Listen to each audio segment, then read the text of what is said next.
We live. Hey, what's going on, everybody? Michael here. Welcome back to a live episode of Technoid.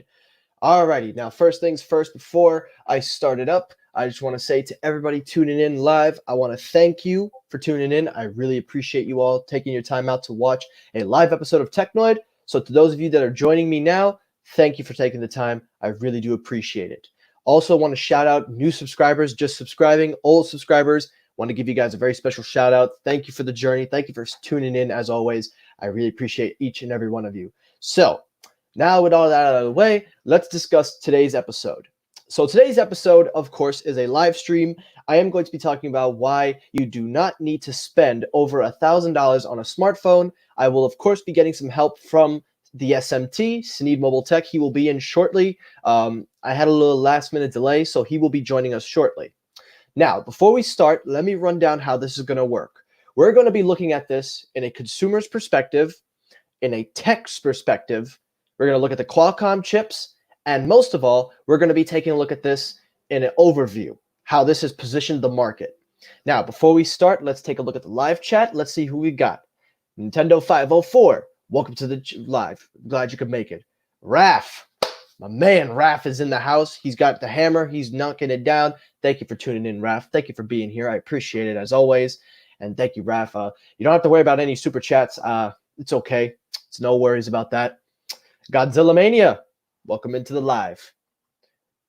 Hit the ropes. Mike, it's good to have you on. It's good to see you. Nintendo, ooh, it looks like Nintendo's excited. Thank you for the audio check and the video check. Thank you, Raf. I appreciate that. Ronald, welcome on, man. Welcome on. And we got Matt. How you doing, man? Thank you for joining in. Thank you, thank you, thank you. Now, guys, again, I'm going to start this without Sam, but he will be joining me shortly. Again, we had a little bit of delay. It was mostly on my end, but he will be joining me. So make sure you hit that like button. Make sure you share this live stream because I want to get as many people in this as possible. And if you're watching this on replay, thank you for taking the time to watch. So without further ado, let's get this going. So as you see by the title of this video, the topic is you no longer need to spend $1,000 on smartphones. Now, for a while, everybody, and I mean everybody, has been arguing about the range of smartphones. So many people have been arguing about the prices of what they're willing to pay for a smartphone. And I got to tell you guys, smartphones are not getting any cheaper. We have reached the pinnacle where a flagship smartphone could cost you about the same or more than your average PC or laptop. That is how expensive smartphones have gotten in the past 3 years, almost 3 years. Yes, Raf, this is a very interesting topic. So smartphones have come such a very long way from 2017. And okay, we see he's making waves. Ladies and gentlemen, we got to do the introduction. The reigning, defending, undisputed cellular YouTuber in the world, Sam, the SMT. What's up, Mike? What up? And when the action begins, our referee in charge, Rafael Perez. Yeah, that's right, Rafi. Now, thank you, Sam. Sorry about the last minute notice. It was all on my end. I should not have told you last minute, but thank you for coming on, Sam. It's been a while since I've seen you. You've been leaving me on red, but I understand. We've all got personal things going on. It's all right. Shut up, Mike. It's okay. It's all right. Thank you for coming on anyway. Thank you. Man, so it's good to be here. I don't know if you've seen the rundown. So how we're going to break this down. So we're going to start from a consumer's point of view. Then we're going to talk from a tech point of view. Then we're going to look at the Qualcomm chipset, discuss differences. We're going to focus on Android because Apple does their own thing. So we don't have to worry about Apple until we see what they make. And then we'll talk the market itself. So now that I've got that out of the way, Sean is joining in. Thank you, Sean. Thank you for coming on. The homie Sean. See, I always give a good intro. Anybody needs an intro, I will give you one for free. I will do it for free, no charge. Flex. Let's go. Let's go. Matt Dubs in the house. So, like I said, everybody hit that like button because tonight we're going to have a good one. So I want everybody to interact in this one. So without further ado, let's discuss where it all started, where this $1,000 smartphone trend began. So I've done my research. I've done everything, a lot of digging. And keep in mind also, Sam, I will be turning this video from a regular live stream. I will actually be taking the time to film a proper documentary. I'm going to do a small mini documentary Nice. documenting the rise of mid-ranges and the decline of flagship demands. So this will be a 5-part video, which will span about 6 months, one video a month, and I will take the time to properly edit, get the facts straight, and I will make this thing not Shane Dawson quality, but somewhere along the lines of informative. So this is going to be a very informative documentary. I'm announcing it tonight. I am working on a 6-part documentary of the rise of mid-ranges. I've already said that. So if you want to be a part of it, any YouTuber, any person that wants to put their input on this, have anything to give, this is a hint for you. You could definitely tune in, and I could give you a topic you'd like to talk about that you want to talk. I will put you in. The documentary, I want to break it down. The documentary will be about 10 to 15 minutes max. I'm not going to keep you guys stuffed. I will not be filming on a green screen, so I just want to let you know that when it comes to these things, when I do very serious, I like to sit down. I like to give you the facts. So no green screen, no effects, but there will be a lot of stuff you're going to have to pay attention. So I hope you guys check it out. But that's for later. So let's start it up. So doing my research, grabbing as much info as I can, the real start of the $1,000 smartphone trend started not with Apple, but it started before the iPhone 10. Before the iPhone 10 really kind of blew and made the $1,000. I'm going to explain. The real phone that started the trend was this phone. Oh, the Samsung Galaxy Note 8. Now, let me explain. The reason that this phone started the trend was because this was the first smartphone, not a consumer flagship, but more presented in a business style. So let me break it down. As you know, the Note is considered to be kind of a business end phone, the all-in-one, the be-all, end-all smartphone of an Android. You could get everything. Well, when this phone first retailed, the retail price from AT&T, Sprint, Verizon, and T-Mobile, and I've gotten the facts to back it up. I will present everything also in the documentary as promised. It started at $950 starting price. Now, of course, the spec-wise, you were getting the best. You were getting 128 base storage. You were getting, at the time, the most premium flagship experience. So this phone was really the start. Now, this wasn't the start for the consumer. This wasn't the consumer flagship. This was a business end phone, as, you know, see, even Sean agrees. Someone finally said it. I've been waiting for someone to admit the Note 8 set the trend. Now, I see a little bit of confusion, Sam. So let me break it down. I'm going to try to explain it to you, and then you can chime in. I could tell you where the confusion is. Let me hear your confusion. I think the main confusion is the fact that it was not $1,000. There are going to be people that are going to push back a little bit and say, how does it qualify as $1,000 phone? Okay. Well, here's how it qualified at the time. Because remember, this is 2017 we're talking. We're talking a time frame when phones were not at that price point. Nothing was there. So basically, this phone was to be set as the all-in-one, as I've said about the Note and everything. Nobody at the time was thinking this phone would be a bestseller. Nobody was thinking that this phone would grab that much attention. Because, but it did. And the price tag, and even Ronald, $950 plus tax. So this, even though it didn't reach the $999 point, it reached the $1,000 price. But considering it was a Note phone and it was 2017, not many people were really into it. This wasn't a mass consumer smartphone on a scale of like something like the S series or the iPhone. Mm-hmm. However, though, once this phone rolled into the market, that's when the trend truly started, the iPhone 10. This was the first flagship. This was the first consumer flagship that shipped their phone at $1,000. Now, of course, being that this was Apple, everybody thought, okay, this is an Apple phone. We know there's going to be a price tag. We know it's going to be more than the iPhone 8 because this phone came out next to the iPhone 8. The iPhone 8 debuted at $699 and the iPhone 8 Plus debuted at $899. So both phones were roughly around the same price point. But once this phone came out, this was truly the beginning of what we see now. So let me explain. Being that this phone was to be the 10th anniversary iPhone, it had Apple's biggest leap in OLED and all that blah, yada, yada. The real game changer was Apple's ambition and direction they were heading with this smartphone. And this basically set the path to the consumer flagships, meaning that the price point from this point going forward from the iPhone 10 meant that every flagship, starting with Samsung, then moving its way up to other brands like Google. Now, some manufacturers have not adapted this price point per se, But when you add taxes and fees from your cellular connectivity, from meaning I meant to say your cellular provider, if you buy through them, you're looking at 1,000. So this phone truly started the consumer price point of $1,000. And being that the Note 8 came out in August of 2017 and the iPhone 10 came out in October, you kind of could see how Samsung, they didn't start the trend, meaning that they were the first ones to push a consumer phone. This one, however, and even Sean pointed out, see, he has the facts. See, Sean, you know what? I got to keep Sean on. I'm going to, you know what? I like Sean. Sean, stick around more. I like you. Sean's a good dude, man. So you get where I'm going with this, Sam. You start to see that even though Apple necessarily didn't start it, it wasn't the first phone to be priced at 1,000. It was the first consumer flagship to be priced at 1,000, meaning a more consumer-friendly phone that more people are going to buy.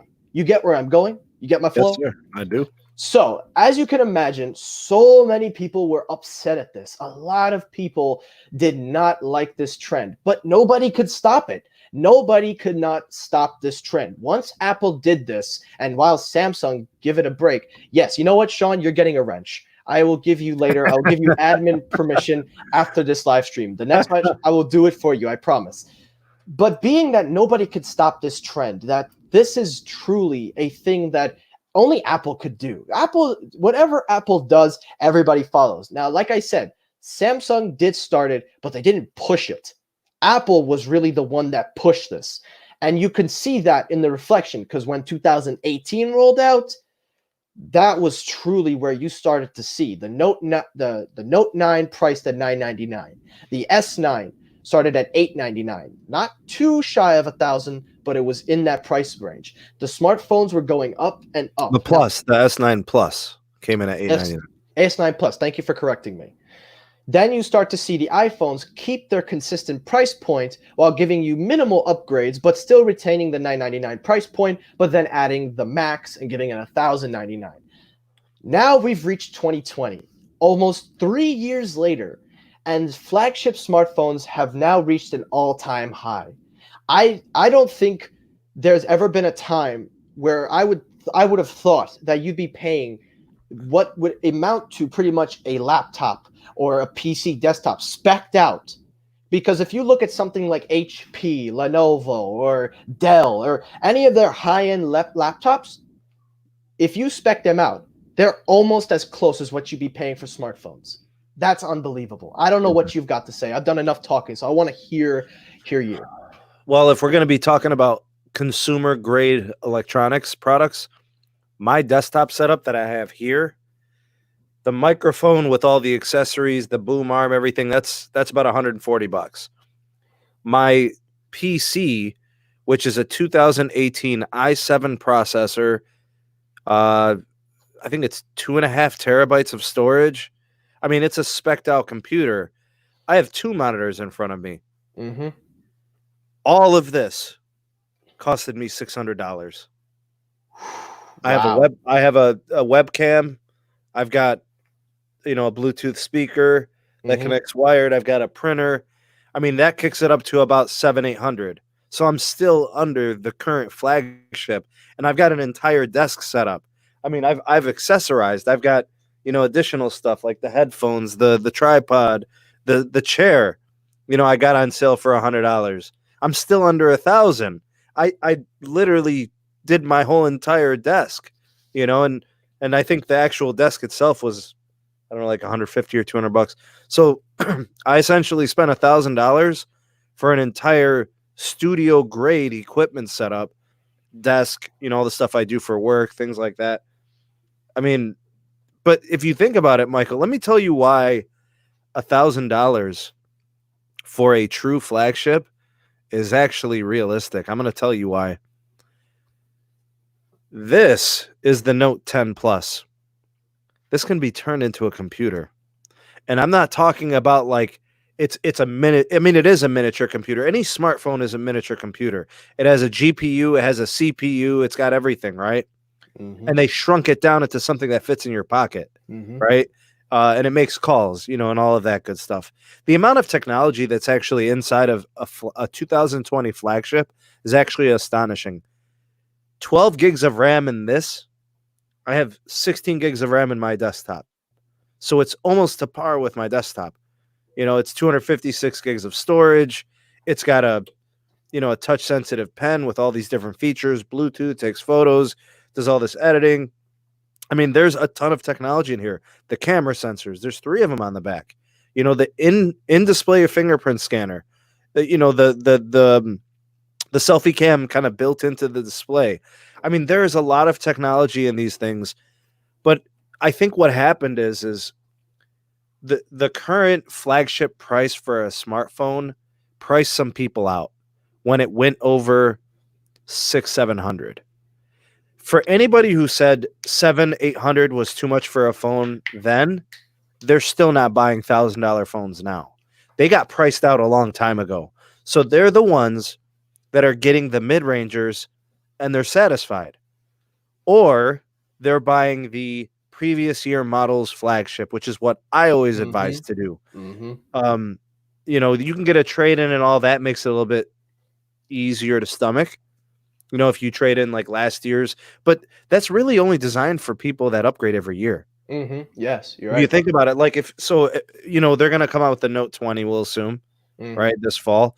I have the Note 10 Plus. Being that I have like a mobile tech channel, it makes sense that I would trade it in. They're going to give me $600-700 on trade-in, and then I'm going to get the new one. Oh, and it's going to be $1,300 or $14. What was the Ultra? The Ultra, $13.99, or maybe $14. The Note 20 will start at $13.99. That's crazy to think. I'm telling you, if the Ultra, which has absolutely nothing special about it except focus issues, if the Ultra is commanding $13.99, the Note 20 will command $13.99. You know what? You're not wrong on saying that. Sonic, you're absolutely right. And considering that the Note really is the phone that could do it all. But you're right, though. These phones have come a long way. If you look at the timeline from when we started to now, the technology has advanced. So you're right on that. You hit it out of the ball on that. They've gotten to the point where they are equivalent to a PC. You're right. But something happened, though, Sam. Something happened. 2 things happened. 1, consumer demand and consumer needs started to rise. People's voices were starting to come up. Now, I don't know if you're familiar with forums, like, community forums. So when companies ask for feedback or ask for input, anything, most people either go, I don't really care, or I'll do it later. They never get to it because they think nobody's listening. Well, something happened, and I want to explain what happened. When the community forum tab opened up really opened up to the public, meaning they were looking at what people were saying, and I'm going to focus on one company, and I think you know who I'm talking about. One company stepped up and said, you know what, there are people listening, there are people talking, and we are listening, so we're going to do something about it. And do you know who that company is? Say it if you know it. OnePlus. OnePlus truly changed the game when they entered the US market with the OnePlus 6 or the 6T, I think it was, the 6T, I believe. When they came into the market, into the American market, this is where things started to shift. Things started to turn because now you have a company that had a good reputation in China, known for listening to community, listening to people, but were able to give you flagship specs, flagship performance style phones, and price it under $700 to an extent. Now, of course, time changes. They have to follow the current trends. But if you look at their offerings on what the OnePlus 8 is, even without the Pro, because nowadays they're doing Pro and regular because that's the new marketing scheme, they're still way below anything that you could probably ask. And look, $699, OnePlus 8, the regular OnePlus 8, 3 cameras, 90 hertz display. It's an almost flagship. It's so close. It's so, you know how you know it's not a true flagship because they made the Pro. They made the Pro, yes. Right. So that's where that goes. So that's fine. But for the average consumer, the most people that are not tech savvy, that don't look at, let's say, what we look at, like, for example, it has wild charging, this one doesn't have, or this one has an 865 plus or an 865, things, something like that, display technology, band technology, things like that. Most of those consumers are not looking at that. What they're looking at is, okay, I see a Samsung, now I see a OnePlus. What is the difference between the two for the price? That's really what they're looking at. So when we look at the OnePlus 8 and the OnePlus 8 Pro, they're not competing with the Galaxy Note. That's a Galaxy competitor. That's a Galaxy. You're fine. Okay, Yeah. so we're gonna look at the OnePlus 8. We're gonna compare that to. Would you say that Samsung Galaxy S20 Plus or You could. S20 or You could. S20? I'm gonna go S20 because Okay, I think the S20 is more of a phone that they're gonna more target. okay. So the S20 is 1,000. The OnePlus 8 is $699. Right, it's $799 if you go with Verizon to get you millimeter wave access Mm-hmm. for 5G. That's really it. I mean, it doesn't have the 120 hertz. It's 90. Mm-hmm. Which is why I say kind of it's like an almost flagship. It almost did it. Like it almost went 120 hertz, but they went 90. They almost went with quad HD, but they went with full HD. Right? Mm-hmm. They they didn't give you a true certification for IP rating unless you buy it through T-Mobile or Verizon. There's some weird stipulations there with the OnePlus 8.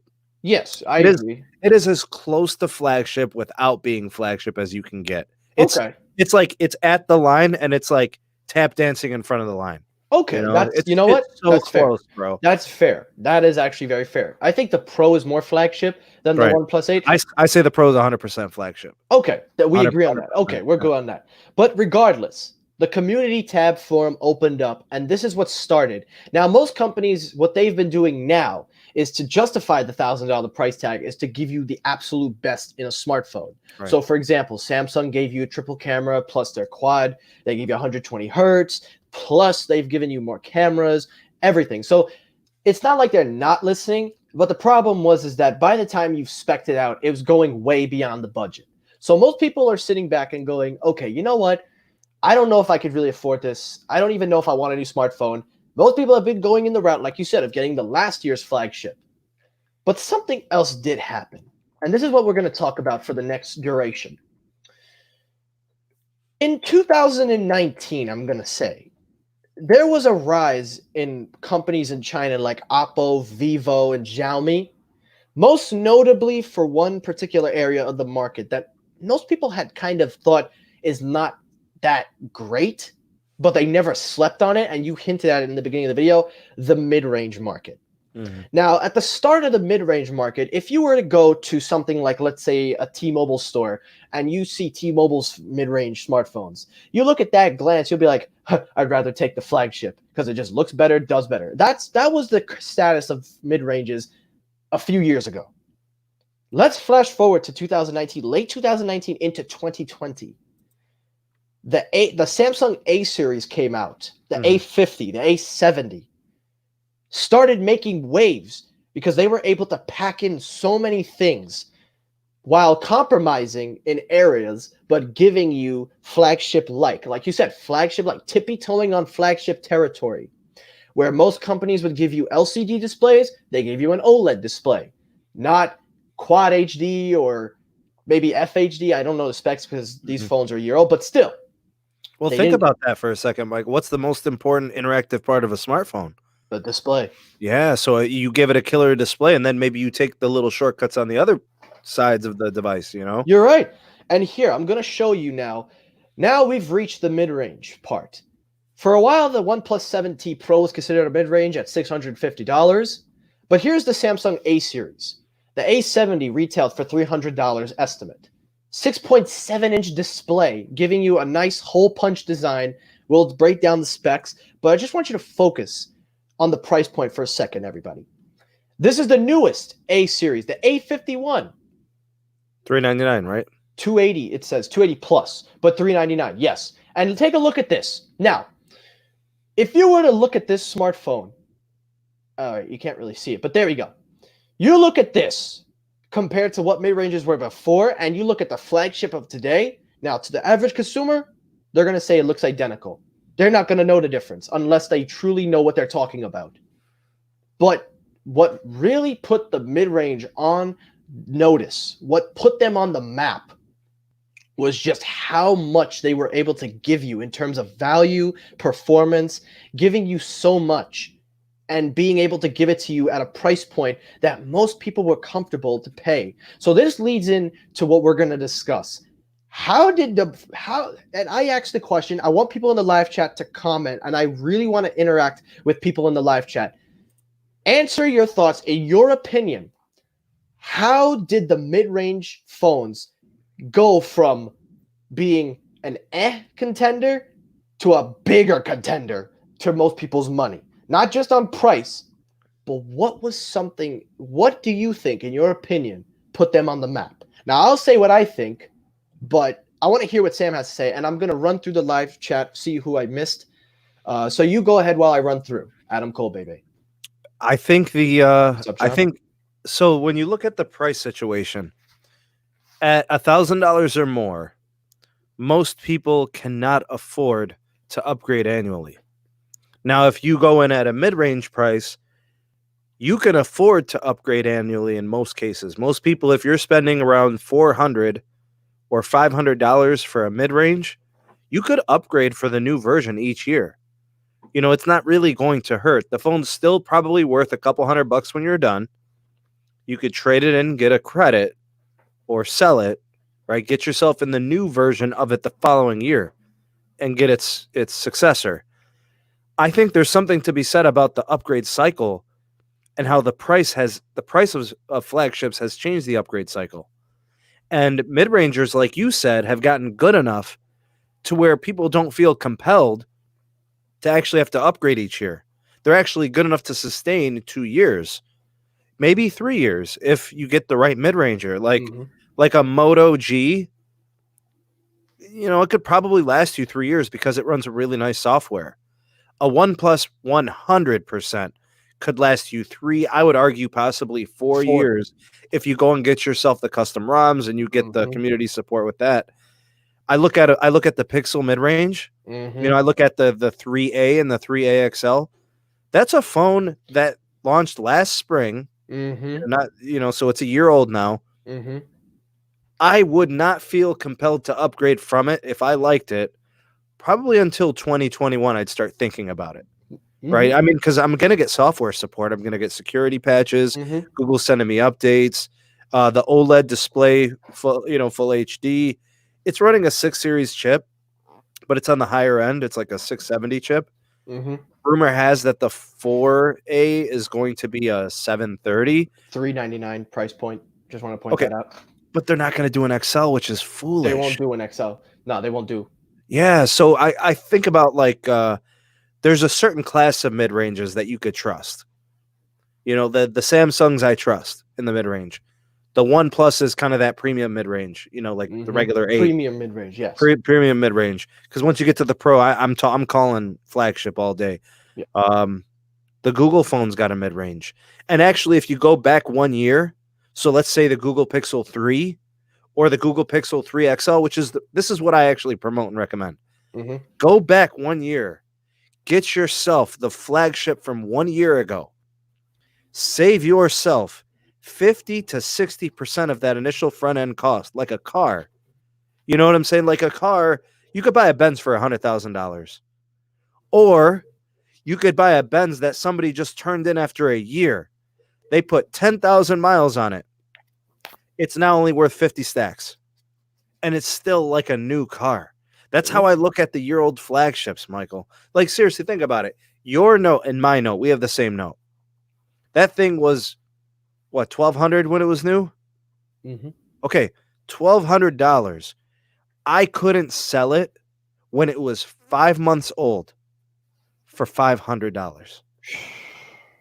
I could not sell it, so it made more sense for me to keep it and to just use it through the year and then turn it in and get the new note when Samsung's willing to give me $600-700 for it on trade-in. There was no reason, bro. I couldn't give it away nobody wanted it for $500, bro.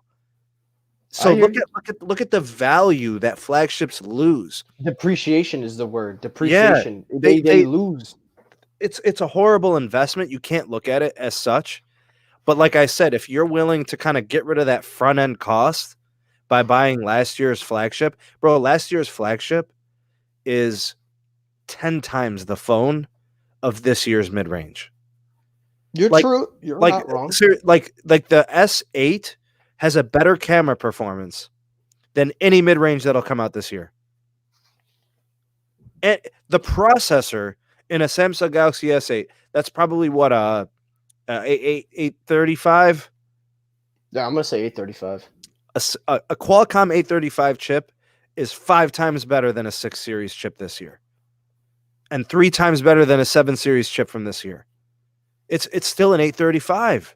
That was a flagship, bro. That was the chip of the year, and I remember the craze that phone made being it. But you're not wrong though when you say your last year. You're not wrong at all. You're hitting it on the nail. The thing is about last year phones that most people don't buy them is for the depreciation because after the year, because then the phone starts to show its age with software and also because I could vouch because iPhones and my mother's S8, I could vouch on that aspect. But mostly it's also investment wise. Most people some typically they switch usually 2 to 3 years. That's the common switch rate. Mike, it wasn't always like that though. No, but it There wasn't. there was a point where people were upgrading annually. There The was a new point. the new iPhone phone came users out and people would get it. I remember on the iPhone end, everybody was upgrading from the 6 to the 6S. Then, by the time the 7 came, that's when people started to go, you know what? But I don't think I really need to. But but then the that's when 8 it hit $699, right? That's when the that's phone when they started to go, yeah.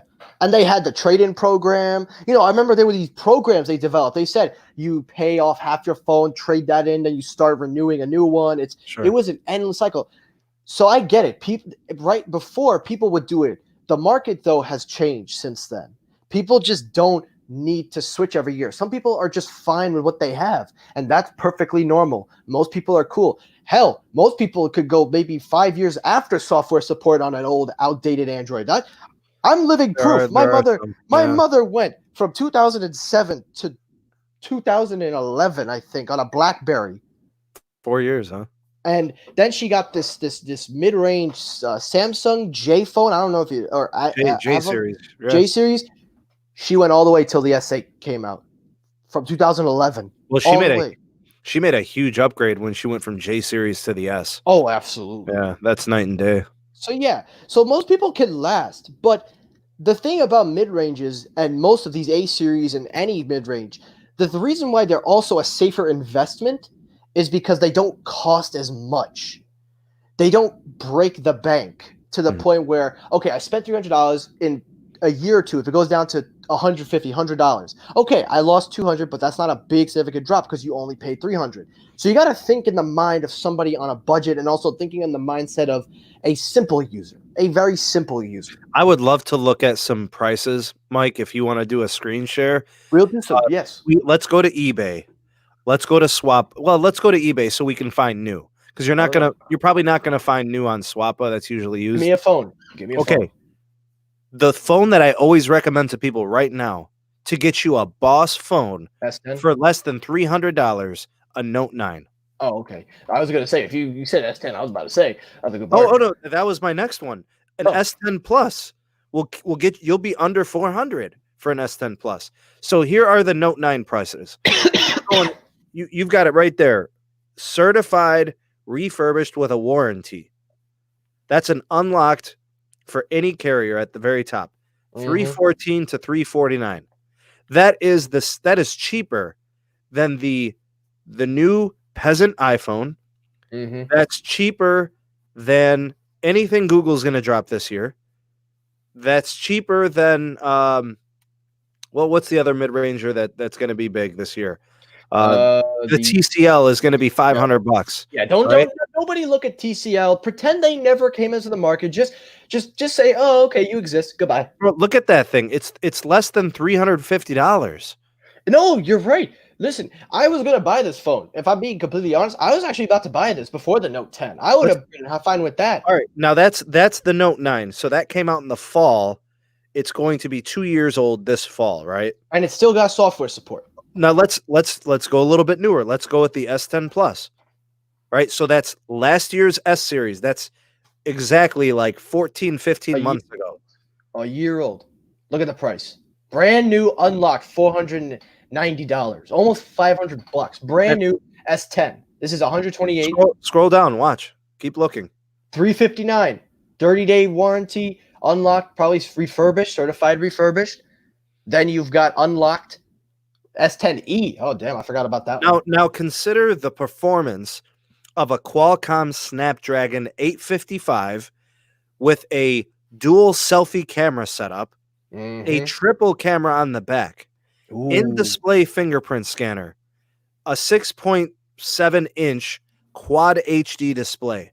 That phone was $1,000 when it launched last year.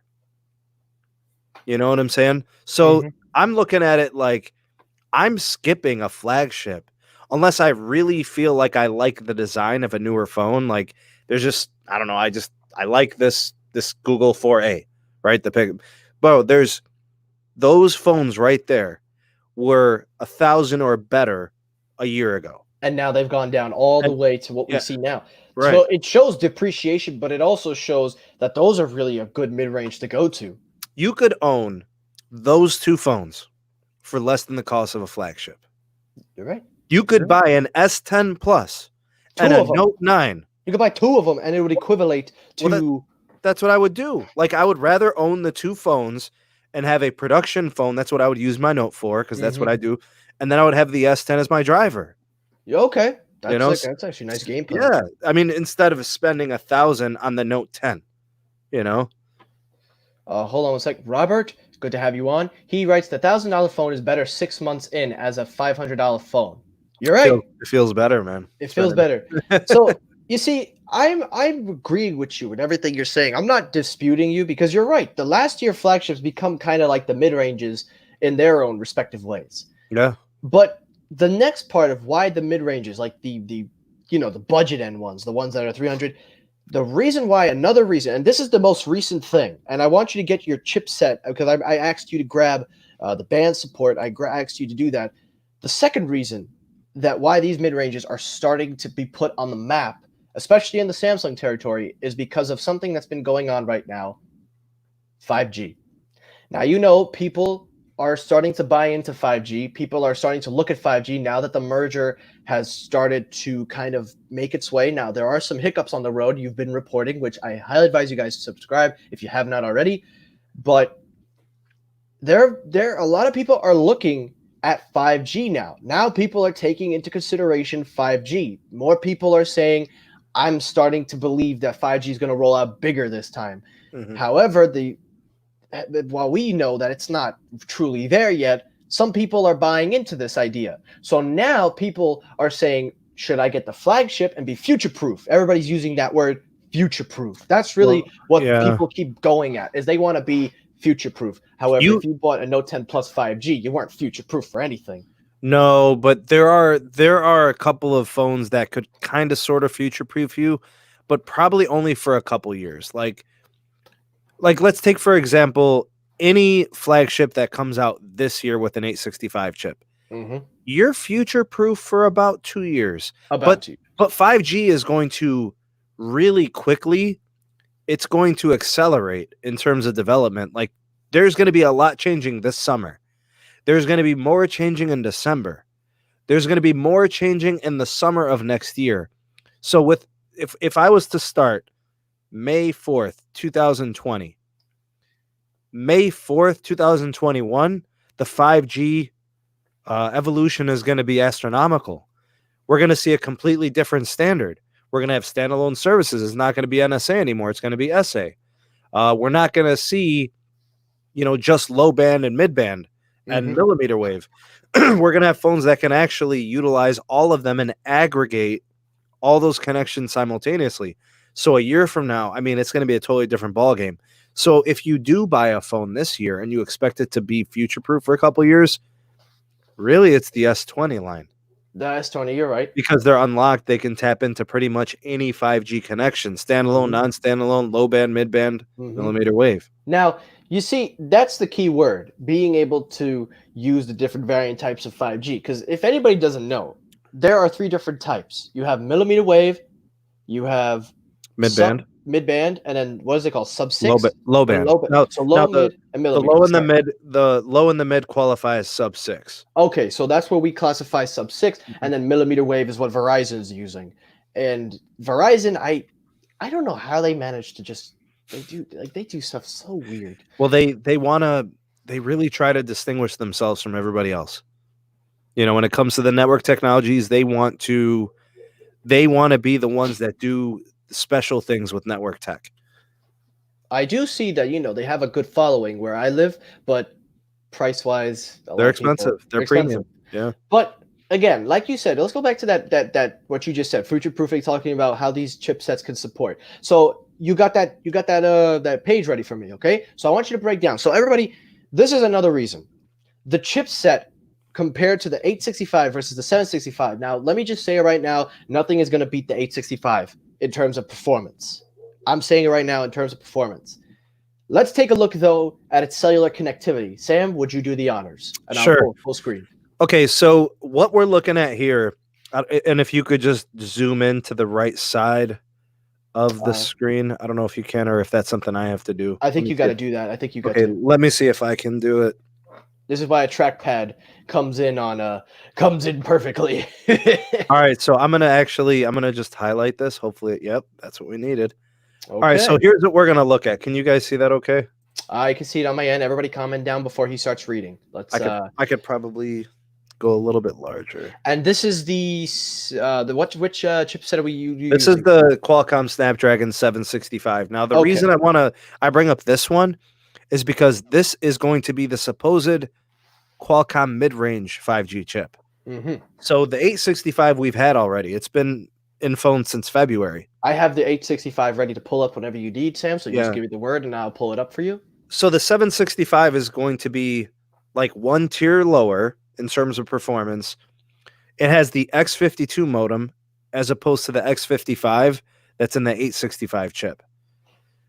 This one, it does all types of 5G. It does millimeter wave and it does the two types of sub 6. It also does DSS, which means dynamic spectrum sharing. This basically means that if the network you're connected to has 5G, it will connect to that first. If there's no 5G, it'll connect by LTE. So let's say like Verizon, they launched their DSS in June, and you have a phone that has a 765 chip, it will utilize DSS. It'll whatever connections are available, it'll use it. So band 5 is an LTE band. Well, they're also going to use it for 5G. So dynamic spectrum sharing just means you'll be able to move back and forth between LTE and 5G and R. So that's kind of a cool feature. Mhm, The millimeter wave specs, 2x2 MIMO, mhm, 400 megahertz bandwidth. Essentially, the 865 has double. So instead of 400 megahertz bandwidth, it'll do 800.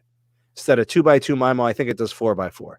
mhm, The sub 6 specs, it does the 4x4 MIMO, but it only does 100 megahertz bandwidth. mhm. I think the 865 does 200. Here, I'll pull it up right here. This is the spec. Oh, sorry, wrong tab. Let me pull back. Sorry about this. Technical difficulties. There we go. There we go. All right. Okay. I'll And pull up. the next thing that's really interesting, and I'll kind of leave it at that. You'll Here's see the the 7. category. I'm What's that? sorry. This is the 865. I just wanted to pull that up for you, but I'll swap it back. Here you go. So the 5G peak download speed, that's 1.2 gigs per second on LTE, 3.7 on 5G. So the 865 is probably going to be double this. Mm-hmm. All right, it'll be a lot faster. Now, the nice thing about both of these chipsets, they are multi-SIM, not Oh. dual SIM in the traditional sense where you have two physical SIM cards. Mm-hmm. This one will actually let you have two SIMs connected simultaneously for all your connections, all for cellular, all for messages, all for data, Mm-hmm. which is really, really cool. And there's the uplink there. You'll see the upload speeds. I mean, I can't wait for standalone 5G because our uploads can get so much better. Yes, of course. Now, if we take a look on the flip side, I'll pull up the because you did bring in a comparison, but just for here is the 865 for comparison. Can you see it? Yeah. Yeah. Okay, I'll zoom in a little bit if people need to be. I'll zoom in a little bit like there. There we Yeah. go. Good. Okay. So here's what we got right off the bat. So it has the same capabilities in terms of the DSS, the millimeter wave, the sub 6. Now look where it says millimeter wave specs. See how it says 800 megahertz bandwidth? Mm-hmm. It was 400 on the So 765. it's half. So It's pretty half much the it's bandwidth, half the right? bandwidth. Uh, it's the same 2x2 MIMO, but you notice how it says 8 carriers. Yes. That means it could potentially, theoretically, have 8 100 megahertz channels of millimeter wave. Now, I want you to look at the peak download speed. See how it says 7.5 gigs per second? That's Yes. that's really freaking fast. So basically, if you were connected to Verizon and they had 8 carrier aggregation on millimeter wave, like 800 megahertz, you would technically be able to take advantage of it. You would get over 4 gigs per second. 100% without any You can without download. it. Yeah, You can it would. download literally 3 seasons of Netflix with Dolby Vision HDR10 plus. That's Yeah, insane. yeah. Now, if you look at the sub 6, it says 200 megahertz, and the 765 was 100 megahertz. Mm-hmm. The peak downloads on the 765, it was what, 4.2? Here, I'll pull it up. There you go. Can you see it? Yeah, the peak was It was 1.6. 3.7. Oh, 3.7. Sorry. 3.7. Right. Sorry. Couldn't read. So yeah, you're basically it's half. It's half. It's half. So you see the compromise. You see the areas of compromise in the chipsets. But here's what I will say. There will be no network in the United States of America that will be able to fully push these devices. Not the 865 chip. There will never, not probably for another couple of years, will there be a network that can actually push the 865 to its max on cellular. So that means that maybe you're better off saving the money. And if you have to have a 5G phone this year, you might be better suited saving a few $100s and getting a phone with a 765. You'll still get the 5G access. You won't get the top end theoretical speeds, but we don't have networks that could do that yet. Mm-hmm. So the only thing you would say, well, I'm not going to upgrade my phone for 3 years. Well, yeah, then fine. Go ahead and get the 865. Yes. But if you plan on upgrading in 2 years, you're probably going to want the newest phone anyways. Because technology is going to improve. Bro, in 2 years, think about what was going on 2 years ago. What was the best phone on the market 2 years ago? 2 years ago, 2017, we're talking S8, I guess. Okay, so the S8, the Note 8, the iPhone 10? Yeah, the iPhone 10. That was on the market. Those were the best phones 2 years ago. Look what's happened in the last 2 years. Now, honestly, iPhones, we haven't even touched the iPhones yet. Notice how we've been focusing. I made it intentional to focus on Android. But if we just take a second to take a look at Apple, take a second just to take a look at what Apple's doing in terms of their mid-range. I'll be honest, they're really ripping people off. There's no denying it in terms of their technology, in terms of spec-wise with their iPhone 10R and 11. But looking at their price point and also taking a look at also what they're giving compared to their Pro lineup, more people are buying the 11 than the 11 Pro. And now I know you have a whole issue with the Intel modems. I know that they are going to be using Qualcomm modems. Hopefully this year. I believe the report said it was going to start this year, but now they're backing it up, saying that it's a mess right now with iPhones. But they just released the iPhone SE2, or the iPhone SE for short, at $399.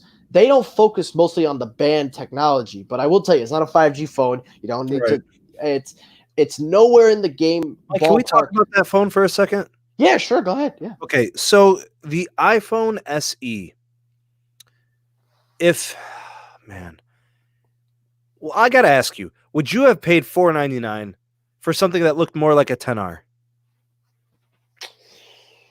Like in terms of the design language, so you got more of the edge-to-edge display, kept it LCD, kept like similar form factor. Just get rid of the bezels, bro. I think something. Okay, one bezel, right? Okay, all right, one bezel, yes. Okay, so how would you have worked that out? Okay, so you're going to put a fingerprint scanner at the bottom, right? Why can't you put the cameras at the bottom? Why can't you put the ambient light sensor at the bottom? Why can't you go edge to edge at the top and then just put a chin at the bottom? You see, that's actually the newest rumor that's going on right now at Apple. So I don't know if you're aware of the Apple rumors. Okay, guys, I am behind on my tech show. Even though I'm getting views and stuff, I'm behind. That, bro, I don't actually follow anybody for iPhone news.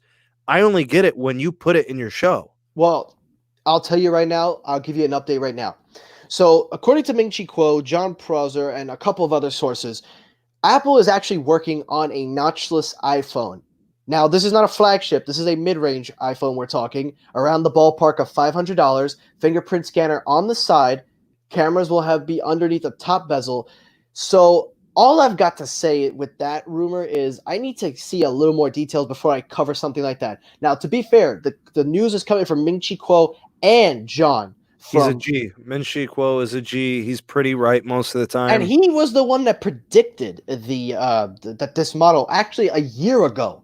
He predicted the lineup for this year's iPhone, So, and so he's here's almost hit the ball. He's literally hit the ball a year before the thing came out. I think what happens is I think these guys they get inside information and schematics on designs from people that are seeing these, Hmm. right? So they see the drops, they see the mock-ups, they see the prototypes, and that's when the leaks start to flooding. John, you're right. I need an energy drink. Bro, so like and actually the fingerprint scanner and the side button, that's been done by Sony. No, yes, yes, And it's a beautiful and feature. Samsung, the S10e.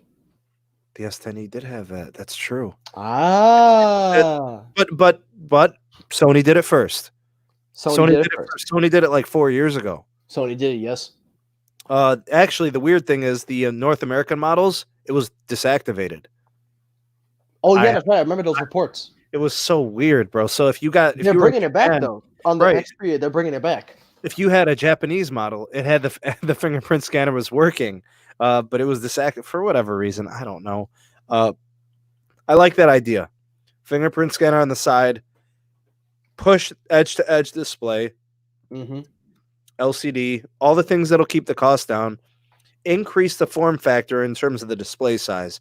A Mm-hmm. 4.7-inch display, that's tough, bro.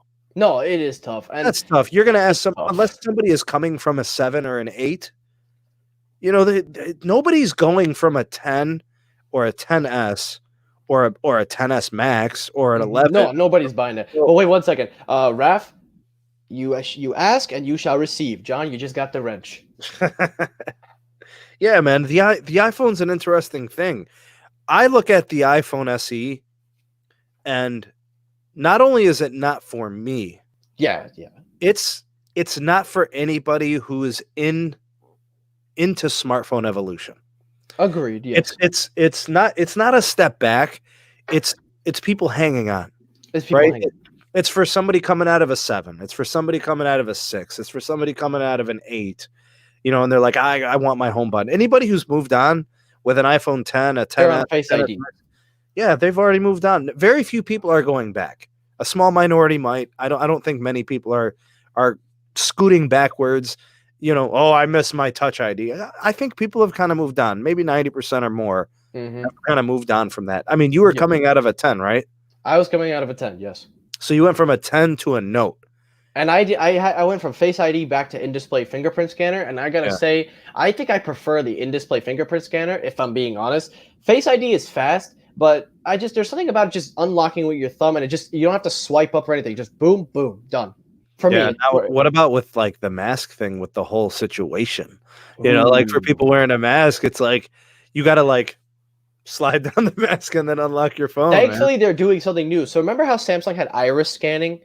They're Yeah. doing something similar along the lines of Remember iris, the so they'll use your eye. So Samsung, you know something? Samsung, you were the pioneer for so long. How come everybody be bashing you nowadays? Hey, where Brooklyn at, bro? Where Brooklyn at? Brooklyn! Woo!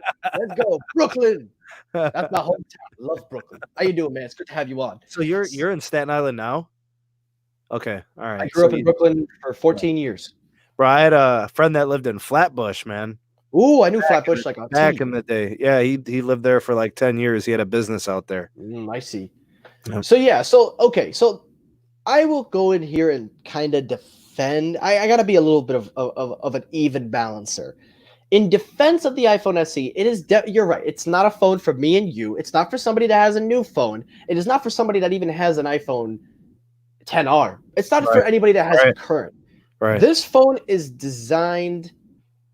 It is designed personally, if I'm being honest. It is designed for people that just don't need the best. They're just designed for people that are just how would I put this? Let's say you're somebody that's hanging on to something like the iPhone 8 or the iPhone 7 or the original iPhone SE. Mm-hmm. You're comfortable with that small form factor. You don't care about bezels. You don't care about, like, I know where you're going, but I'm trying to be a little lenient because we could bash Apple every day, but you need to have some balance in there to kind of Well, balance it. I think Apple's come a long way, man. No, they have. Yeah. They've actually started to kind of fill the different economic niches. They're giving you a brand new phone for $399. If you want to upgrade the storage, what do you jump up to? $449, $449, yeah, around You know, $399, $450, and then $500, $550 yeah, if you go up extra. yeah, man. It's they're giving you a phone brand new at $400. They've got the 10R coming in at $599. They've got the 11 coming in at $699.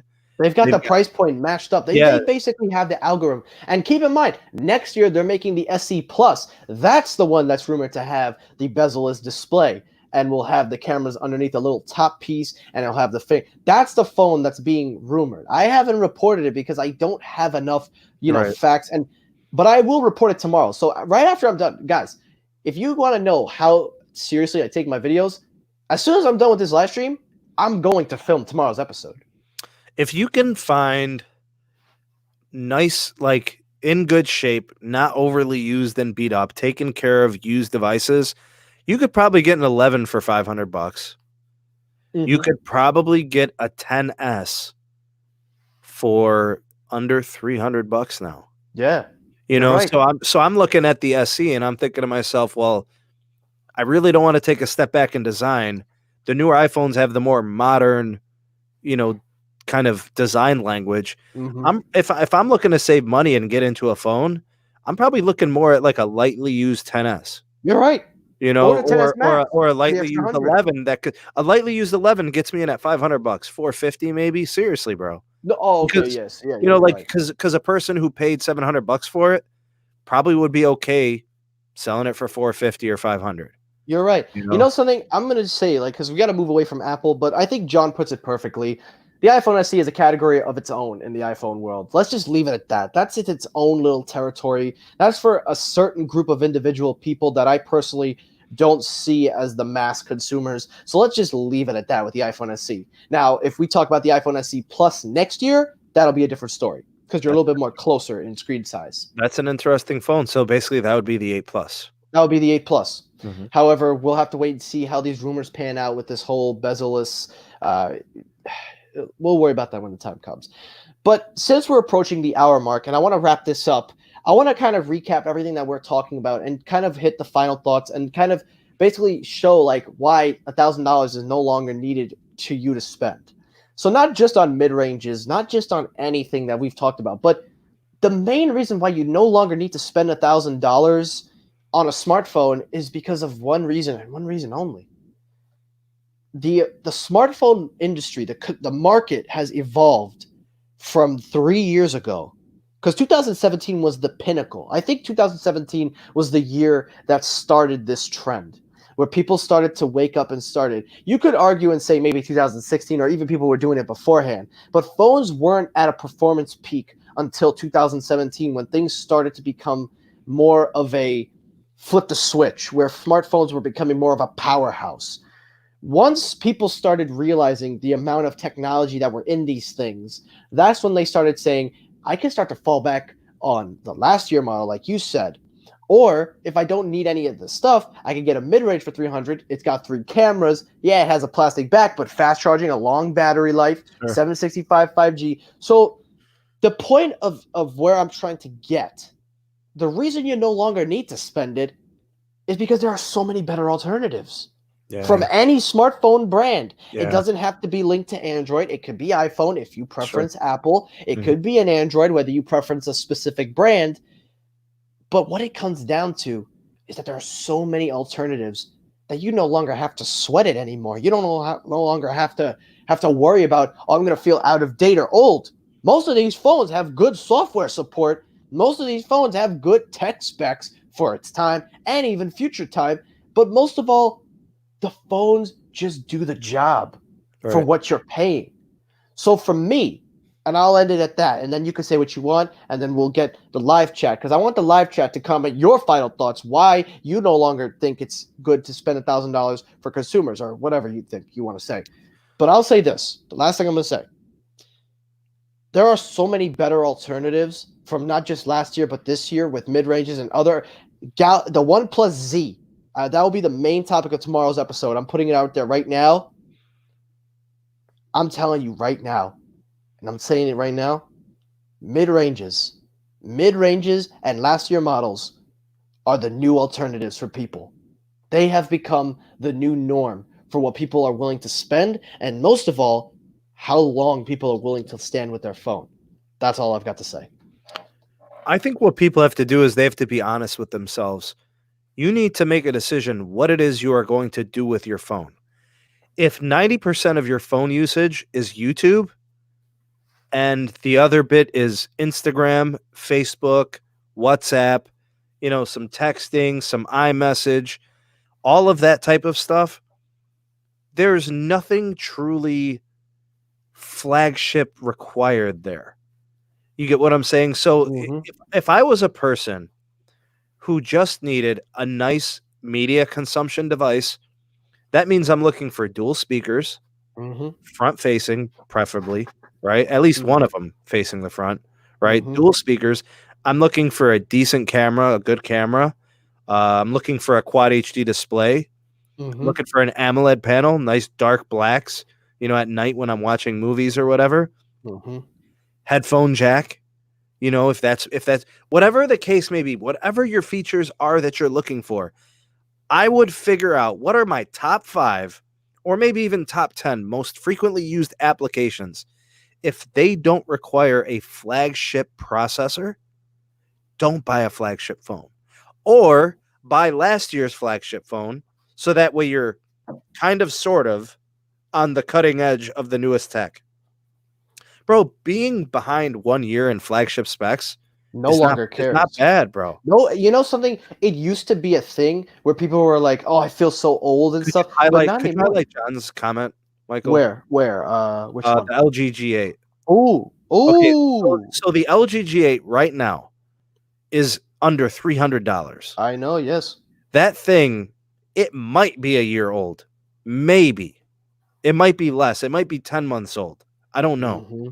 Bro, that phone has a headphone jack, excellent speakers, stunning recording audio, great videography. It's got a headphone jack. It's got this like weird sound feature where like you set it on a table and it like vibrates the table, like gives you extra like acoustic sound. Bro, it's got really cool features. It's got a quad HD display. It's like $250. Brand new. Brand new, bro. Ooh. Like it sold for probably 700-800 last year. Yeah, I remember. I remember the price point. I remember people were craving. Some people argue though about the software support, but honestly, But they're worth. I'm saying if you're not ready to go 5G because you're thinking to yourself it's not mature yet, I'll get in 5G in another year or two. Bro, those are the types of phones. If you're looking LTE only, you are going to get a powerhouse of a phone for under $300. Mm-hmm. So it's the mid range. It's the fact that last year's flagships are not so different than this year's flagship because, like you said, the market has matured. The features, I mean, in display fingerprint scanners are old now. They've had them for 2 years. Mm-hmm. Or was it the S10 that brought it? The S10 brought it. Okay, Well, no, the One Plus. No, no. In-display fingerprint scanner. yeah. One Plus brought it. Okay, was that a year and a half ago? About, I would say, So when I was a freshman in college, that was like 2018, 2019. yeah, so that's not a new feature anymore. Not That's anymore. that's now like standard. A quad HD display is standard. You Calvin know, writes, but Calvin writes, nobody trades in their phone. Most people do, if they want to switch from year to year. sure. It really depends because again, there are people that still do that, but I don't think it's necessary anymore. As we've seen, as we have seen, most of the features are very minimal. What The they've only changed. the only people who are really looking to upgrade their devices Me. annually, they might do it for two reasons. Number one, they get sold on camera. right? They see advertisements, they see pictures online. They're like, oh, look how great this new LG V60's camera is. They might get duped into that. Or if they're like me, they're cellular snobs. They've got the new 5G connections. They've got, all these new connections and stuff like that.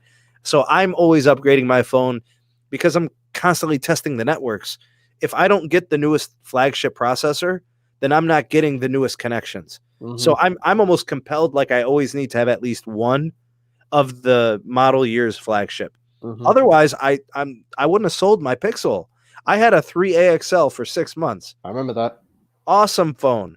It was not a creator phone, but bro, like everything other than rendering video, it was amazing at. That's why I bought the Note. Yeah. I didn't want to play games anymore. Or you could do it with an iPhone. You could, but you're going more premium in that case. You're going, yeah, of course. Yeah.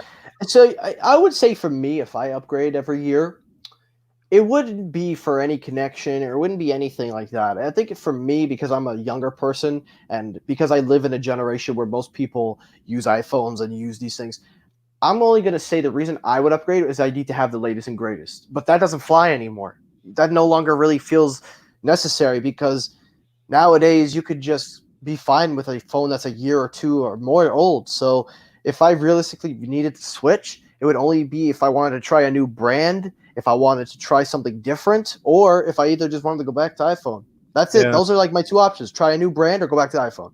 That's it. See, I look at a guy like John who says band 14, band 30 have been clutching my market. Those are AT&T bands that are their newest. Yes. Like band 14 is the first responders contract. I heard of that. And band 30 is a capacity upgrade. It added more bandwidth through band 30. So he would know that, right? A lot of the viewers from my channel are pretty familiar with all the LTE bands. They're like, well, I don't have a phone that's band 14 compatible. Band 14 was just added last year. So if you have a flagship from 18, you don't have access to band 14 probably.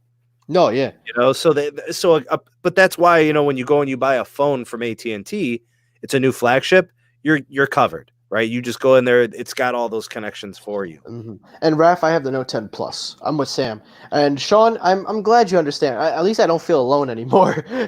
But I don't do that anymore. That was when I was 15, 14 years old. Because wanted the newest iPhone, right? Wanted the newest iPhone, yeah. I remember I rolled up in high school, senior year, iPhone 10, release day. The day it came out, I had it. And I walked into school the next day, everybody was like, damn, is that the iPhone 10? Everybody was just like, what? Yo, Michael, iPhone 10. But Calvin writes something, and he says, right, if you're expecting to be wowed every year, that's unrealistic with how far smartphone tech has advanced, except in the case of like the foldables. You know what? He brings a fair point. Right. That's probably the next thing I'm tempted to try, but I will not switch to a foldable under two conditions. It must be water and dust resistant, and they got to do something with that hinge. I'm telling you right now, I am not going to do. They're all suffering from hinge problems, right? The only one that actually is not bad, that's actually come very close in terms of actually a good fold, is the Z Flip, the one that folds up from a smartphone into a clamshell. That one seems to actually have some mild success. So the Moto Razr has having problems?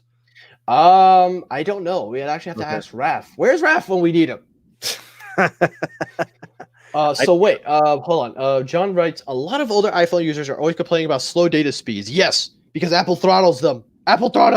No, he's talking about LTE connections. Yeah, they had band problems. They've also had modem problems because of Intel. Yeah. And even Calvin agrees. $2,000 to be afraid of water? Hell nah, I ain't taking that risk. But Raph writes, what would it take for you to go back to iPhone? Well, I've said it many times, and I'm glad. You know something? I could go a couple minutes if you want to. Anybody have some questions? Write them out. Sam, if you want to take a couple questions, we could take a couple questions. So everybody ask me a question. Yeah. So what it would take for me to go back to iPhone? Well, for starters, you would have to put USB-C. I'm sorry. I love USB-C. But Apple is not doing it. They're going portless, so you're never going to see USB-C, so you'll never see me with an iPhone. But I will say, get rid of the notch. Actually go back to an iPhone 5 design. Give me good specs. Give me good modem. Give me all that crap, because now I'm learning through you, Sam. So thank you for teaching. Actually give me an iPhone that actually validates spending the $1,000 instead of me being a blind idiot. And Yeah. maybe, just maybe, I'll come back. But until that time, Apple, I'm still with you, but just not on the iPhone. Here's the thing, though, Michael. To some people, iOS is worth $1,000. Hmm. Some people feel that iOS is worth $1,000. Yeah, You that's know, so they're interesting. like, I'm used to this ecosystem and all my services, and I have an iCloud, and I've got all this storage, and I'm Mhm. used to this, and Oh I've got a yeah, Mac, and I've got so they're like, I people got an do it. Yeah. iPad. Yeah, they're like, it's worth $1,000 just to keep me in the iOS. That's also why they made the iPhone SE. It gets a gateway. Even if the thing is ugly, you're in iOS, you're in their ecosystem. Because Apple no longer makes money on their phones anymore. It's not their products anymore, it's Yeah, their services. but how's it ugly when it wasn't ugly when it was in the 8 or the 7 or the 6? Because back then, that was kind of what Apple was making on a year-to-year basis. That's what people were using, and people didn't care until they started making the 10 and the 10s, and then as years go, people look at these things differently. The Android competition was making far better phones I design-wise. never I the iPhone 6, 6S, 7 and 8 are by far the worst designed iPhones. They I can by vouch. I far. can vouch. I e- can vouch. I will say that at least the new ones at least are modern. They're with the Hmm. times. From the iPhone 6 to the iPhone 8, those were the worst iPhones in my opinion because the wasted space on the bezels, Hmm. the limited size for the footprint of the phone in terms of the display, the Intel problems with the GSM phones that were on AT&T and T-Mobile, the Hmm. waterproofing issues with the 6S and the 7 and the 8. They gave you an IP67 rating and then they were you couldn't do a warranty claim when they got waterlogged. And then on top of everything, the iPhone 7 came in that jet black, which was designed a nightmare because it peeled off. Then you had the antenna problems, which they're still dealing with. Then you had the removal of the headphone jack, and the Yeah, they iPhone give 7 was a mess of a phone. But yet I like everybody the said 5S, Mike. the 5S. No, yeah, the 5S. I I like the 5 and the 5S. I had the 5 till the 7. I had the iPhone 5 oh all the wow. way to the iPhone 7. That was the longest I ever went. I'll do it again if I have to, but I Like just I like my wife's iPhone 10s Max. Like Mhm. when I use her phone, it feels like a substantial phone. Yes. And think about what you got once you got to the 10s generation. You Mhm. got a proper IP rating, Yes. you got a large display, you got a massive battery, Mhm. you got fast charging, you got wireless charging. Like there actually were features. iPhone 7 had no features. There was Mhm. no wireless charging, there was no fast charging. Like all that stuff was still not there, Mhm. you know? Uh I looked at the iPhone 10s as the generation of iPhones that said, okay, we're going to give you guys a real flagship phone with real features that you've Mhm. been asking for. It only took them 5 generations to do it. All right. Hey, you know something? It took them long enough. Anyway, we got a question from Sean here. I'll let you answer, Sam. Did you hear all about talk about the Samsung is going to drop the price of the Fold 2? They're going to make it easier on the Pocket. Rumored price is 1880, only 100 less. I have heard about that. I think they're doing that, but only because they're working on a budget and flagship version of the Fold, but it's going to be a budget version. I've talked about it in detail. So what they're doing is they're going to remove the note line. Now, this isn't going to happen this year. It's going to take a couple years, but the goal for Samsung is to remove the note line and make the S20 Plus or Ultra be the new Note, and that the foldables will be what the Note were. Like, let me explain in a sense. So I want to break this down so you can answer. And also, let's just address this right away. Hail to the no. You ever put pineapple on pizza again? I promise you, I will tie you down with a string and drag you into the Hudson River. Now, the reason why they want to remove the Note from the lineup is because it's simple. The Note and the Ultra, the new S20 Ultra, compared to whatever they're going to do, it's no longer the beast of Android. The Note has not become the beast anymore. It has no longer become that premium flagship all in all smartphone. It's lost that mantle. That's just because of time and how far technology has come. However, though, the foldables, on the other hand, are posing as a 2-in-1. I'm getting to the comments. I'll be getting there. I'll get there. Deep dish pizza, bro. Chicago deep dish is not bad. Chicago, fine. But you got to get it from Brooklyn. Bears. Brooklyn style. But anyway, so what they're trying to do is turn the foldables into what the Note was, how it was like an all-in-one, it can do more. So by making it a tablet and a foldable or a smartphone foldable, whatever, it gives you an excuse to say that it can do more than what the S line could do. Because the Note and the S line are so similar that they've actually gotten to the point where you can now do DeX, link to Windows and things. You get where I'm going. So why don't you address that? That's an interesting proposition. So if you fuse the Note series into the S series, you basically pave the business elite device that used to be the Note. That niche is now fulfilled by the Fold. I actually don't like that concept unless they're giving you an S Pen, like in the Fold. Because then you're basically saying this thing took over for the Note. So you're eliminating the Note. I actually like the Note. I think the Note does a lot of great things with software that's built in for people that are willing to use it. Some people actually don't use their notes properly. Like they don't take advantage of the features that they have. Some people are better off getting an S series Galaxy device. So what they're hoping is, also I forgot to mention, the pen is going to stay. They're actually going to keep the pen. They're going to put that on the Ultra version. So like you have the S10, the SM Plus, and this new Ultra is going to be what the Note was. Pretty much that's what it's going to be, because they don't want to make a separate event just for the Note, because like I said, most people can do what, the S can do, what the Note can do. So by eliminating that concept of making a separate event for this phone, it gives them more of a chance to use the event for something like the Fold, present something newer, fresher, something that offers different variation from their lineup, but also focus on different aspects like software, technologies, and things that they haven't shown. So Samsung has 2 cycles. They have 2 smartphone cycles every 6 months. They do. And if you think about like the pricing, then that makes sense why they put the Ultra at $1,400, because that's what the Note's going to be. We don't know deep dish. Now hey, for those of you that hung around and watched this whole way, we're gonna hashtag ravioli. We haven't done that. You know what? I'm putting it in. Hashtag rav. Hashtag ravioli. Hashtag ravioli. Let's do it. Let's make a ravioli pizza. Send it to Pete, and let's see if he'll eat it. I miss Pete. Where's he been? Dude, Pete's the homie, man. He was moderating in my live stream yesterday, but he didn't make it on. Ah, I see. So yeah, Calvin, you have nothing to worry about in terms of the pen going away. They're going to keep the pen. They're just going to put it on the Ultra. And I can confirm this because we need bigger batteries, though, Mike. Yeah, we do. We honestly we need bigger batteries. All these phones now are all going to be 5G. 5,000 milliamp hours got to be standard. And I'd like 6,000.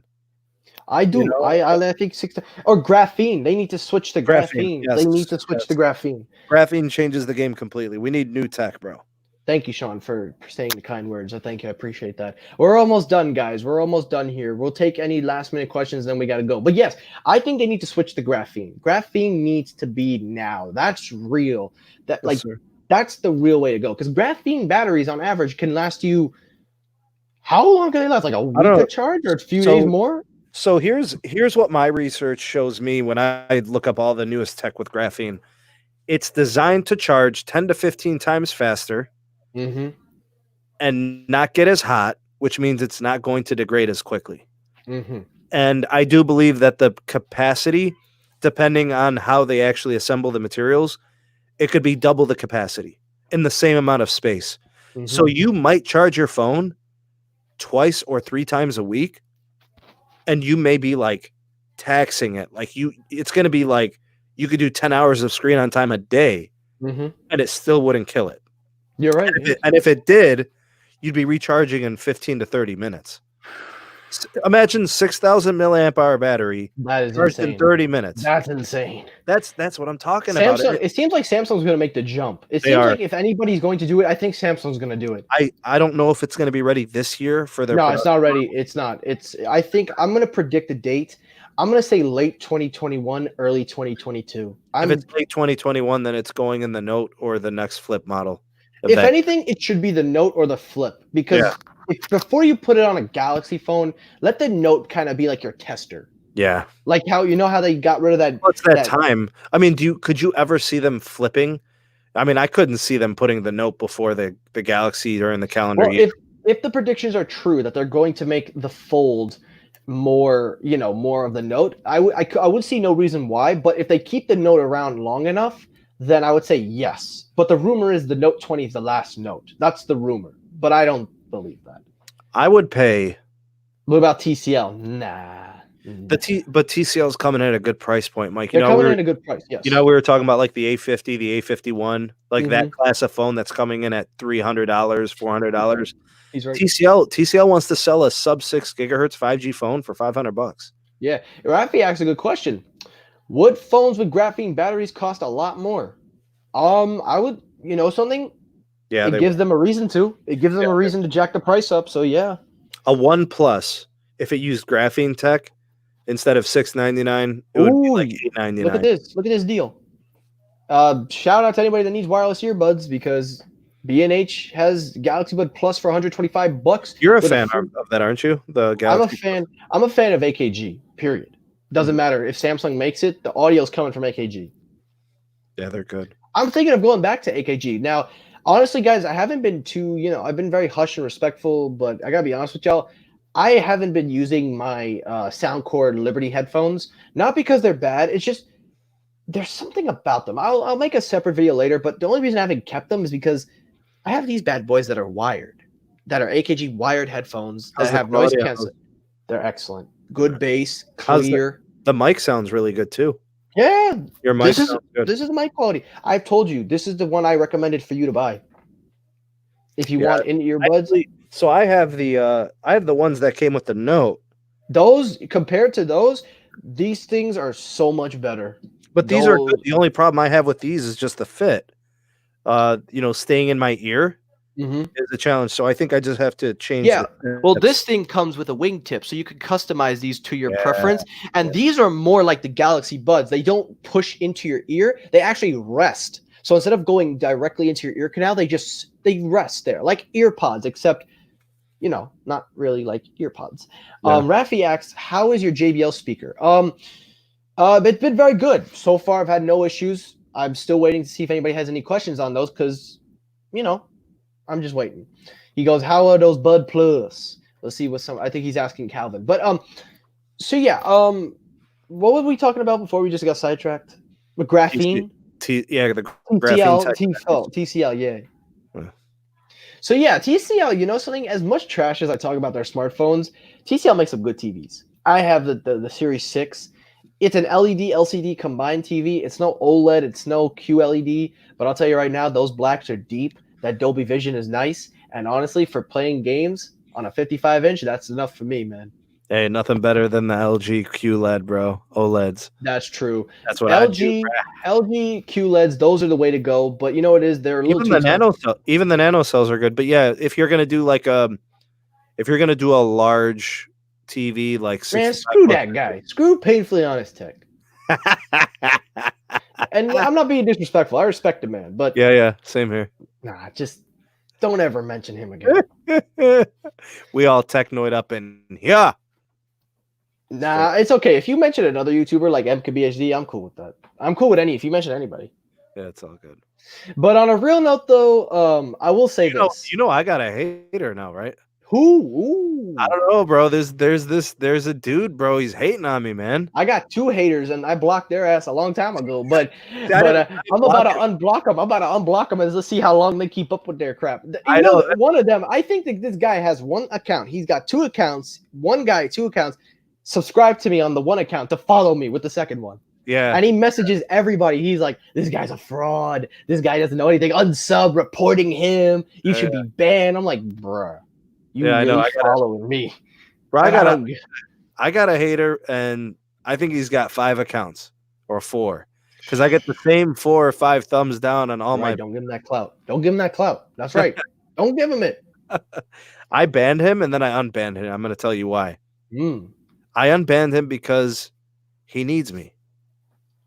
He needs me. If he can't watch my videos, it's going to really bother him, and it's going to ruin his day. Part of his meaning in life is to hate on me. Therefore, if I take away his life mission of hating, then what's he going to do with himself all day? So I don't want him. This I don't want him. this I don't want him to get hit by a car. I don't want him to get really sad and depressed. I want to give him a reason at life so he can continue to hate on me. that sounds so different from you. I've never heard that in my life. Where did this side of you come from? Bro, think about it. Like if something were to happen, I wouldn't want it to be my fault. True. You know what? That's a fair point. I'm gonna let him hate, and I'm gonna celebrate him. And every time he comes on my channel and he leaves hateful and ignorant comments, I put a smiley face and I pin it to the top. You so know that what? everybody can see it. And then I You're right. tell all the kids stay in school, kids don't do drugs. Oh, Message out there, and then oh, that just makes him more mad.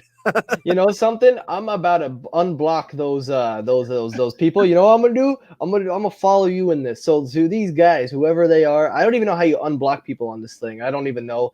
But if I could find it right now, I'll highlight John's statement. Do things to this.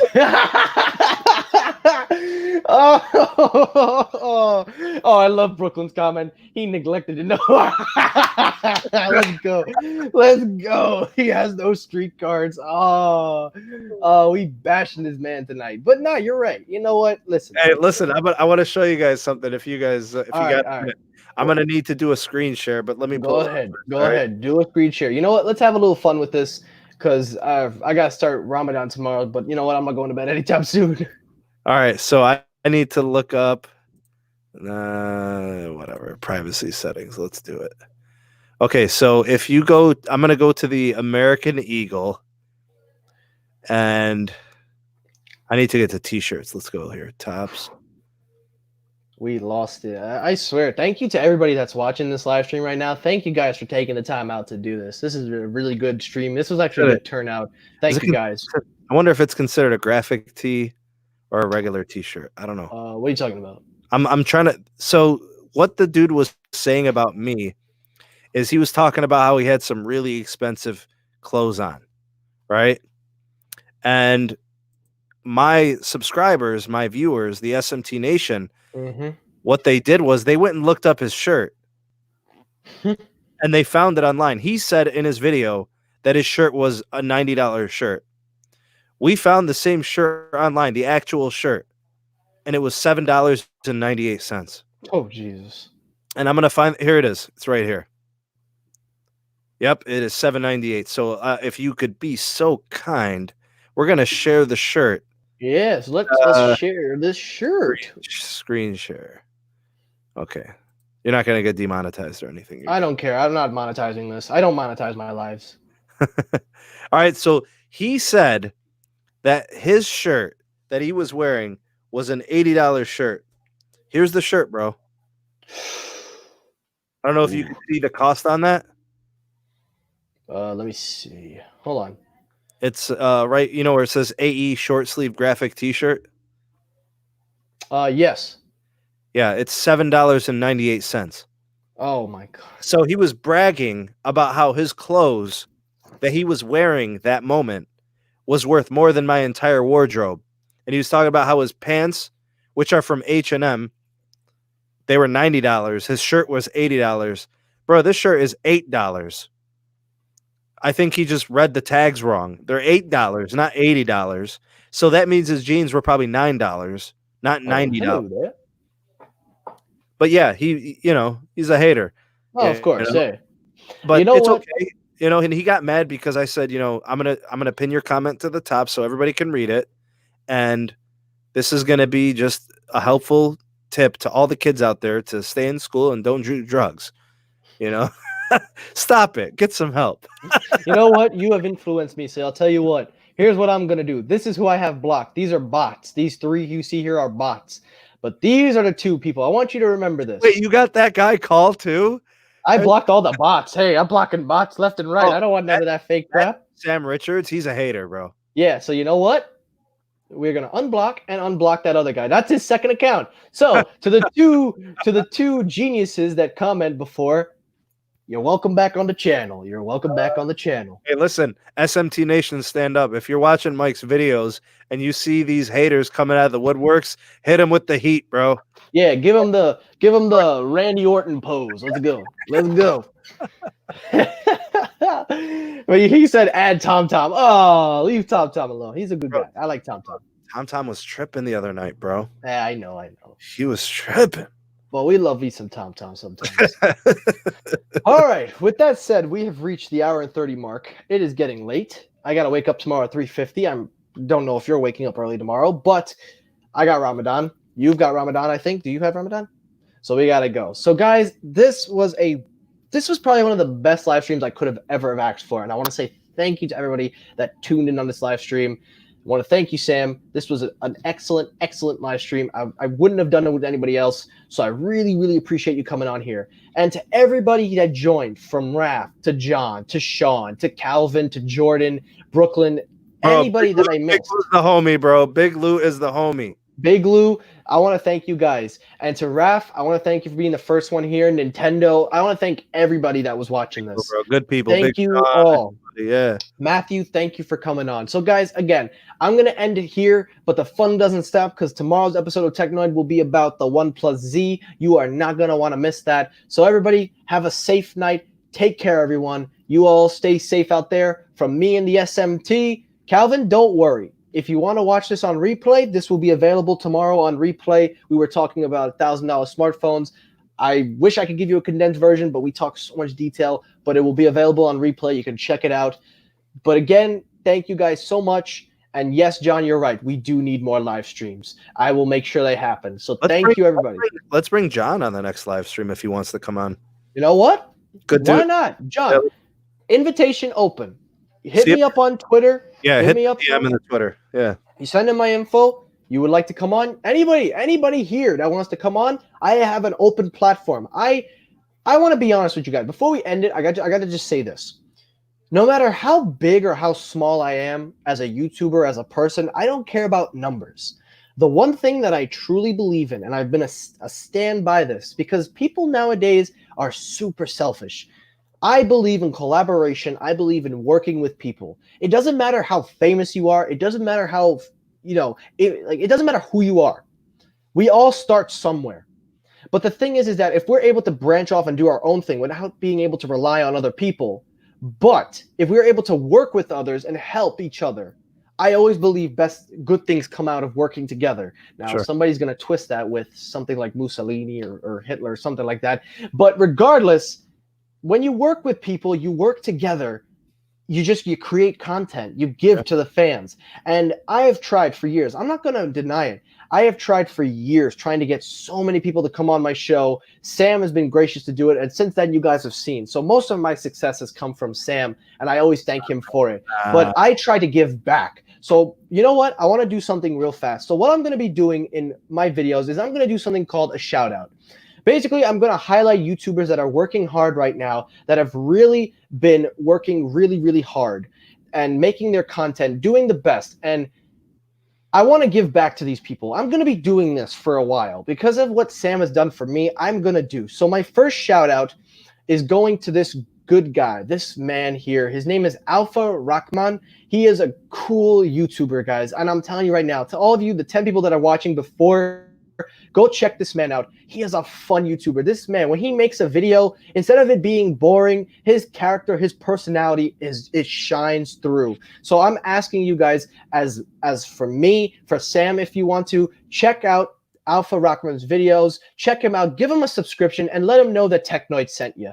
He is a great dude. I'm urging you guys. I'll post it in the live. Check him out. Tell him Technoid sent you. He deserves it. So I wanted to just do that. And I will be doing this with more and more YouTubers that I know and more people that have been proving themselves, because I watch people that are my subscribers. Don't think just because you subscribe to me, that means I don't watch you. If you subscribe to me, I watch you. So I'm always up for new stuff because I'm not the best. I will never be the best, but I'm just a guy that can bring what I have to the table. You the best, man. Thank you. You the man like lion hair. Thank you. So again, if you guys can do that for me, subscribe to Alpha Rockman. Please let him know I sent you, and most of all, give him the love. Give him basically what the SMT and the Tech Nation, the Technoid Nation. We're gonna you got the SMT Nation. I gotta call it the Tech Army or something. I gotta come up with a name for what I'm gonna have. But regardless, just go send them some love. That's the whole purpose. Send love, no hate. Let's get collaborations going. Let's work together because there's people on YouTube right now that are so much bigger. They use their platform for other bigger YouTubers, never caring about others. And I'm not trying to be, political and stuff, but I believe in the smaller people. I believe in the people that work hard and most of the people that work without needing to grab other people's arm for help. That's what I believe in. So go show Alpha the love. Do what you got to do. Everybody, take care. Stay safe. Sam, close it out. On behalf of the SMT Nation, thank you guys for being here to watch. The Technoid world, that's a possibility. Yeah. And actually, I think we go with Technoid Gang, bro. The Tech Gang. Hashtag Tech Gang. Tech Gang. Close enough. We'll work it out. Somebody's got that somewhere. Somebody's got that. But anyway, go ahead, Sam. You finish it out. Hey, man, I just want to say thanks for having me on, bro. It's always a good time. I mean, if you wanted to do this, like with the whole situation and all this time availability, and actually, I think my class finishes this week. So I probably don't have to do any assignments per se for my master's coursework, probably through May. So if you want to do more of these through May, just let me know. Sounds like a deal. And I'll be working on that documentary. It's going to be a long project. It's not going to take, overnight. It's going to be a while. But regardless, thank you guys for tuning in. Thank you for those that stuck around at the end that did manage and subscribe to Alpha. Thank you guys so much. Take care, everybody. Stay safe. Stay humble, everybody. Take care and peace.